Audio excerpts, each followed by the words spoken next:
Friends, स्वागत है आपका मेरे यूट्यूब चैनल पे। तो इस वीडियो में बात करने वाले हैं बंधन बैंक की। देखिए, एक खबर बाजार को किस तरीके से बदल देती है। बंधन बैंक ने आज उसका उदाहरण पेश किया। अगर आज से ठीक 20 दिन पहले की ही बात की जाए तो शायद ही किसी एनालिस्ट की ये सजेशन लिस्ट में रहा होगा। मैं अपनी भी बात करूं तो मेरी भी सजेशन लिस्ट में नहीं था, क्योंकि देखिए कोविड के कारण इसको एक बहुत बड़ा इम्पैक्ट पड़ा था। और देखिए, बंधन बैंक एक माइक्रो फाइनेंस बैंक है जो कि माइक्रो लोन्स प्रोवाइड करता है यूज़र्स को, स्मॉल कंपनीज को, स्मॉल बिजनेस को, इंडिविजुअल को माइक्रो लोन्स देता है। तो इसकी जो मेन ऑपरेटिंग है वो कोलकाता में है, असम में है। तो वहाँ पर क्या हुआ था, लॉकडाउन लगा था। लॉकडाउन के बाद इसको बहुत ज़्यादा नुकसान हुआ था, तो किसी की सजेशन लिस्ट में नहीं था। और इसके जो रिजल्ट्स आए थे उसके बाद इसमें भारी गिरावट देखने को भी मिली थी। उसके बाद शायद ही किसी ने सजेस्ट किया हो कि बंधन बैंक के लिए। लेकिन आज के बाद बंधन बैंक के लिए टारगेट्स बदल गए हैं, बंधन बैंक के लिए आपकी राय बदल गई है और सजेशन लिस्ट में टॉप पर आ गया है। तो इसकी बात करेंगे इस वीडियो में। आपसे रिक्वेस्ट यही है कि फर्स्ट टाइम चैनल पर विजिटर है तो चैनल को जरूर सब्सक्राइब कीजिएगा। देखिए, बंधन bank source 7% Assam government provides relief of MFI loans. देखिए, सबसे पहले समझना पड़ेगा कि बंधन बैंक करता क्या है।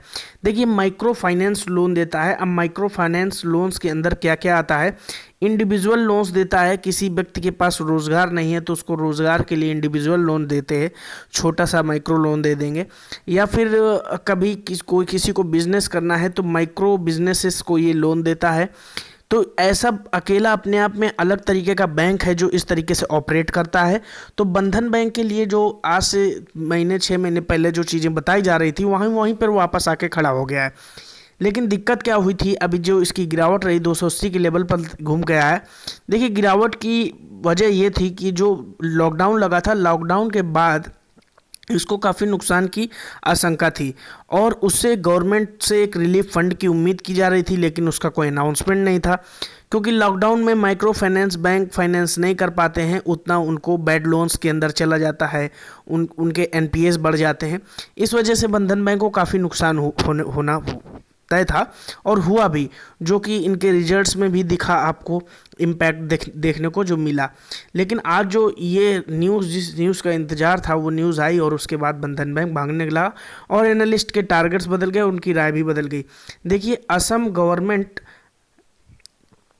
Governments decision of providing relief as well as incentive for MFI loans will partially address one of the key concerns of its elevated stress pool in Assam.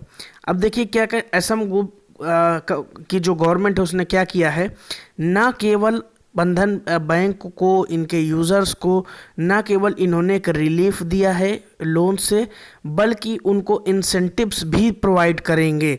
तो ये एक बहुत बड़ी बात है। अब यहाँ से ये जो बंधन bank will the highest market share in Assam.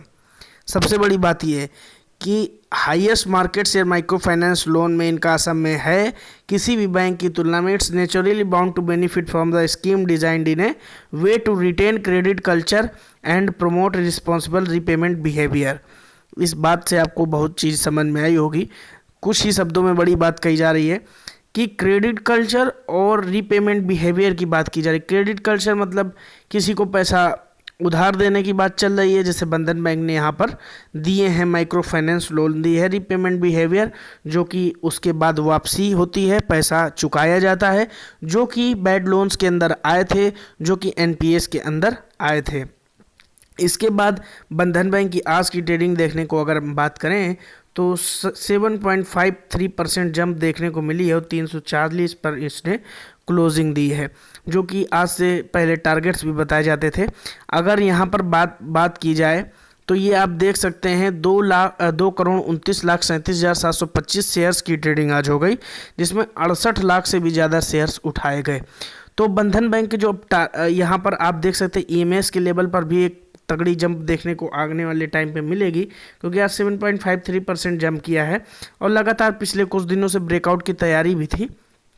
यहाँ पर रिटर्न्स प्रोफाइल में बात किया जाए तो एक महीने में 17% के रिटर्न दे चुका है और एक हफ्ते में लगभग 6 से 7% के रिटर्न्स दे चुका है, जो कि अगर आज बात करेंगे तो आज का अगर मिला दिया जाए 6.79%, तो आप देखेंगे कि 13% एक हफ्ते में ही रिटर्न दे चुका है। और आने वाले जो समय में इसके पहले हम इसके डेटा की एनालिसिस कर रहे हैं, तो यहाँ पर आप देखिए अगर इसके फाइनेंशियल डेटा की एनालिसिस की जाए तो रिवेन्यू की बात की जाए तो 2019 में इन्होंने 7,706 करोड़ का रिवेन्यू, उसके बाद लगभग 50% की जंप, 45% की जंप इन्होंने दिखाई रिवेन्यू में मार्च 2020 में।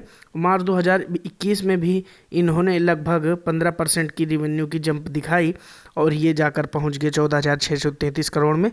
नेट प्रॉफिट की बात की जाए तो नेट प्रॉफिट के लेवल पर भी अप डाउन्स देखने को मिले हैं, और जैसा कि मैंने बताया माइक्रो फाइनेंस लोन्स जो इनका लॉकडाउन के कारण थोड़ा बहुत नुकसान हुआ, वहीं पर ये आपको डेटा में अंदर देखने पड़ा।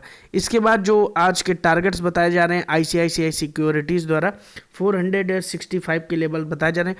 मुझे लगता है बंधन बैंक अपने पुराने टारगेट 510 को भी इस साल के अंत तक आसानी से अचीव कर लेगा, अगर असम गवर्नमेंट अपने वादे पर टिकी रहती है तो, with terms and condition applied, क्योंकि गवर्नमेंट है, गवर्नमेंट के एक्शंस का कुछ पता नहीं होता। तो ये वीडियो आपको कैसा लगा इस कमेंट बॉक्स पे जो बताइए। फर्स्ट टाइम चैनल पे विजिटर है तो चैनल को जरूर सब्सक्राइब कीजिए। Thank you for watching. जय हिंद।